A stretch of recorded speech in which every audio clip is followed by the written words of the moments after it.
Hello students, Gokul Hindi அகாடமியில் ஹிந்தி பேசிக் 16 வந்திருக்கோம். புதுசாக ஹிந்தி கற்றுக்கிறவங்க, ஹிந்தி பற்றி எந்த ஐடியா இல்லாதவங்க இதை பார்த்தீங்கன்னா உங்களுக்கு ஹிந்தி ஈஸியாக படிக்கிறதுக்கு கற்றுக்கலாம் ஸ்டூடெண்ட்ஸ். இதுக்கப்புறம் இதில் ஸ்போக்கனும் வந்துடும். பேசிக்காக நீங்கள் எழுத்து கூட்டி அழகாக படித்தா தான் எல்லாமே நல்லாயிருக்கும். வெறும் ஸ்போக்கன் மட்டும் யூஸ் ஆகாது. நம்ம எழுத்து எதையுமே படிக்க தெரியணும். அதெல்லாம் பார்க்குறதுக்கு ஊர் பேர் எல்லாம் பஸ் ஸ்டாண்டில் ரயில்வே ஸ்டேஷனில் படிக்கிறதுக்கெலாம் நம்ம கண்டிப்பாக ரீடிங் தெரியணும். ரீடிங் தெரிஞ்சு பேசினா ரொம்ப நல்லாயிருக்கும், ரொம்ப அழகாக இருக்கும். அதனால தான் கோகுல் ஹிந்தி அகாடமியில் ஹிந்தி பேசிக் இப்போ போட்டுட்ருக்கோம். ஸ்போக்கன் போட்டோம், அப்புறம் அதுக்கப்புறம் பேசிக்கு புதுசாக கற்றுக்கிறவங்களுக்கு பேசிக் போட்டுட்ருக்கோம். 16ல் இருக்கோம். இதில் நம்ம ஆ இ க க க க இதெல்லாம் பார்த்துருக்கோம். அதுக்கப்புறம் மாத்திரா அப்ளை பண்ணி எப்படி நம்ம தமிழில் உயிர்மெய் எழுத்துக்கள் காக்கா கீ கூக்கு அதை படிப்போம் இல்லைங்களா, அந்த மாதிரி இதில் நம்ம ஒவ்வொரு எழுத்துக்கும் மாத்திரா பார்த்துக்கிட்டு இருக்கோம். ஒவ்வொரு எழுத்தும் ஒவ்வொரு ரோ, இதில் 8 ரோ இருக்குது மொத்தம். அந்த வெஞ்சன் அப்படின்னு சொல்லுவாங்க, இந்த கான்சனன்ட் வெஞ்சனை 8 ரோ இருக்குது.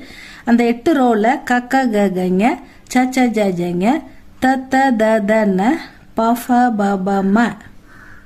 இப்போ கக்க கங்க பார்த்துட்டோம், ச ஜங்க பார்த்துட்டோம், ட ட ந பார்த்துட்டோம்.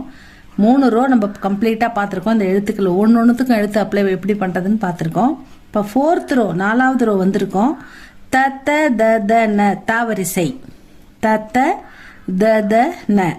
த அப்படின்றது இப்போ தமிழ், தங்கம், அதுக்கெல்லாம் அந்த ரெண்டுத்துக்கும் அதே சவுண்டு தான் வரும். த அப்படின்றது தனுஷ், அந்த மாதிரி வரும்.